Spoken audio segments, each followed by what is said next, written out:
Savior Jesus Christ. Amen. Our sermon text today is the Old Testament lesson found in Genesis chapter 28, starting at verse 10. Jacob left Beersheba and set out for Haran. When he reached a certain place, he stopped for the night because the sun had set. Taking one of the stones there, he put it under his head and lay down to sleep. He had a dream in which he saw a stairway resting on the earth with its top reaching to heaven, and the angels of God were ascending and descending on it. There above it stood the Lord, and he said, I am the Lord, the God of your father Abraham and the God of Isaac. I will give you and your descendants the land on which you are lying. Your descendants will be like the dust of the earth, and you will spread out to the west and to the east, to the north and to the south. All peoples on earth will be blessed through you and your offspring. I am with you and will watch over you wherever you go, and I will bring you back to this land. I will not leave you until I have done what I have promised you. When Jacob awoke from his sleep, he thought, surely the Lord is in this place, and I was not aware of it. He was afraid and said, how awesome is this place? This is none other than the house of God. This is the gate of heaven. We love words like that.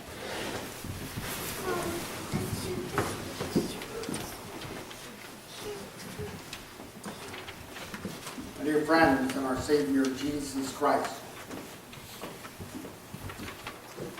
oh, what a tangled web we weave when first we practice to deceive. So wrote Sir Walter Scott in a poem yet entitled Marmion. You almost wonder if that thought was on Jacob's mind over the last few days before our text.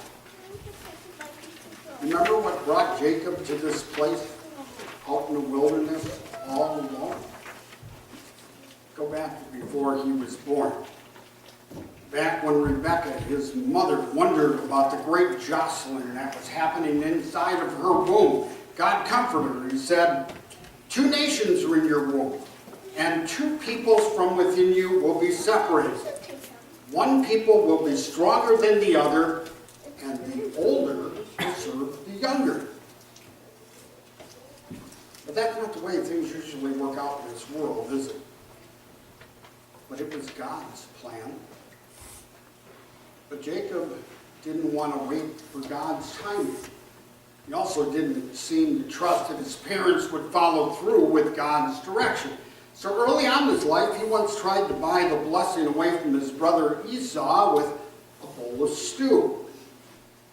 Then later on in his life, his father Isaac, he was blinded by old age, and it seems also by favoritism of the son Esau. And he seemed to be set to give that blessing that should have gone to Jacob to his brother Esau, the older one. But his mother convinced Jacob one day to pose as his brother. They thought the scheme would work. Isaac wouldn't know about it until it was too late. And besides, God's promise would be kept. Well, the deception did work. Jacob did receive the blessing, but now he was in trouble. His embittered brother vowed to kill him. He was forced to leave home. He had nothing. He had to scratch for a living, living among relatives that he had never met before. On his way there, he had traveled about 60 miles by foot, and he was tired. And he went to lay down for the night. And no doubt he was on the verge of despair. What a web he had spun for himself. But then what about all the plans that God had spun? Was there any hope to salvage God's promise?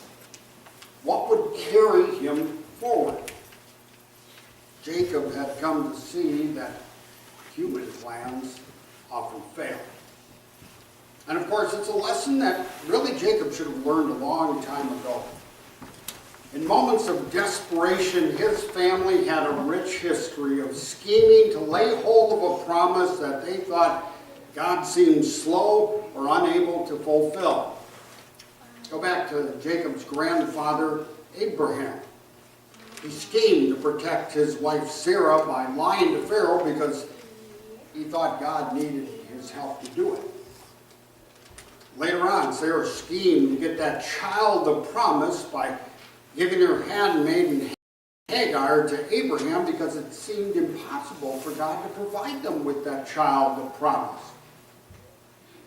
Isaac schemed to give that blessing to Esau. And then Rebekah, in another moment of desperation, she had a scheme for Jacob. She told him, "Look, I overheard your father say to your brother Esau, 'Bring me some game and prepare me some tasty food to eat, so that I may give you my blessing in the presence of the Lord before I die. Now, my son, listen carefully and do what I tell you.'" Always plans, right? Plans to get what is promised because it seems the promiser is slow in fulfilling. Plans that require bending God's law to taste God's blessings sooner. Plans like that never really work out, do they? There's always some trouble that's involved that's going to call for another plan later on. And Jacob was experiencing that at the time of our text. It was largely his own fault. And there he was, sleeping in the wilderness with his head on a stone. A strong man was at home who wanted him dead. At home was a father disappointed. At home was a mother alone in her grief. Everything seemed to have fallen apart. Sin has a way of doing that, doesn't it? Sin often brings suffering through its consequences. Teenage boy doesn't honor his parents. He rejects their wisdom, and then later on, he suffers from his own stupid, preventable mistakes. Or another chooses to break the fifth commandment, and she opens her life up to another bunch of consequences. Or another repeatedly stays away from God's house and his word, and so he robs himself of the counsel and the promise and the comfort that God gives.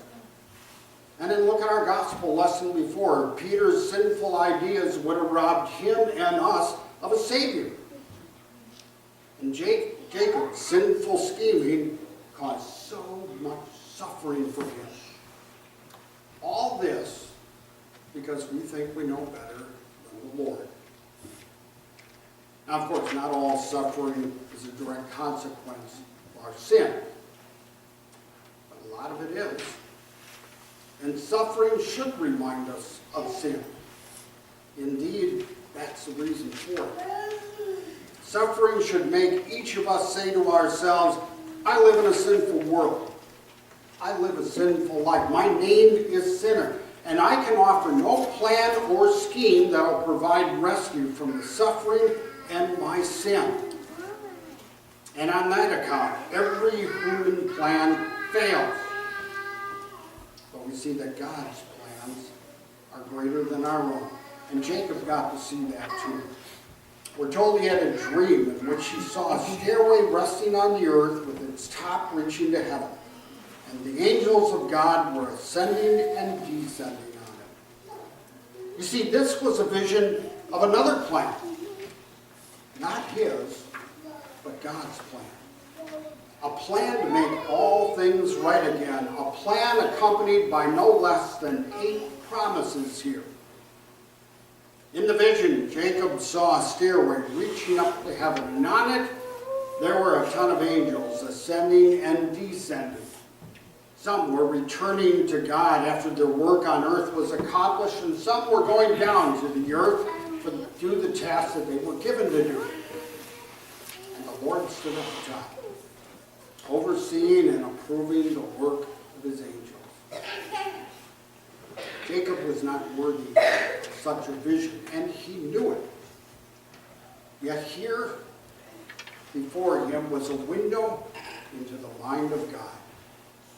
It was a glimpse of God's plan and how God would accomplish it.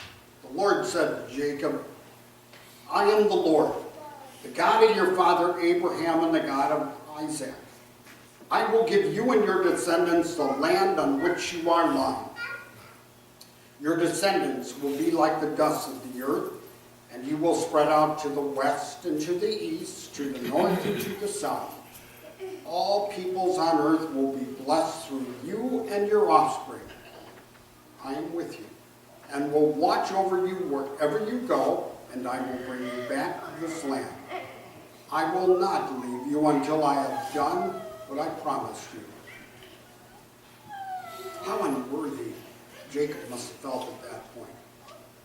How in awe he must have been at God's unfailing plan. What a vision he was allowed to see. Of course, there's more to God's plan than I think even Jacob could see. You see, this ladder is a symbol of Jesus Christ, who came down from heaven to earth to connect the sin-laden earth to heaven, to win a world lost in sin back to God. The Apostle Paul writes in 1 Timothy, he says, there is one God and one mediator between God and men, the man, Christ Jesus. Jesus Christ is the bridge from this world to the next. And here was a plan that would rescue Jacob from all of his sins of deceit and doubt. Here's a plan that rescues you and me as well. It was a plan that was put into place from the very moment that it was needed, back when Adam and Eve were hiding in the garden from God. The reason God called Abraham, the reason Jacob was to receive that birthright, the reason that the children of Israel would be preserved in the wilderness for 40 years was because of God's battle plan. Through these things, God's battle plan to take on flesh, to enter this world and to fight the battle for us. Jesus Christ is God's battle plan. So rely wholeheartedly on that battle plan of God. God's battle plan died that we might live. He lives and he rules over all things for the good of his church. And by this battle plan, all people on earth are blessed. And that plan never fails. Jesus did not return to his Father in heaven until he had accomplished all that he had been sent here to do. He stayed for the nails and for the thorns. He stayed that we might celebrate Lent and Good Friday. He stayed that you and I might rejoice on Easter. He stayed so that God's plan, so ancient and so true, might reach its bitter but its blessed end. Is it any wonder then that Jacob, after only this little glimpse, would say, how awesome is this place? This is none other than the house of God. This is the gate of heaven. You ever have that feeling when you come here to church? Walk through the church doors this morning, did you say, you know, this is the gate of heaven? Because here, I get to hear my Savior speaking to me. He comes to me in bread and wine. It is awesome here, not because of the music or the pastor or the decorations. It's awesome because here, you get to sit at Jesus' feet and listen to him as he tells you about that one thing needed. As we go forward in the season of Lent, remember that all of that suffering of Jesus was for you. His suffering is your salvation. His suffering secured you eternal glory.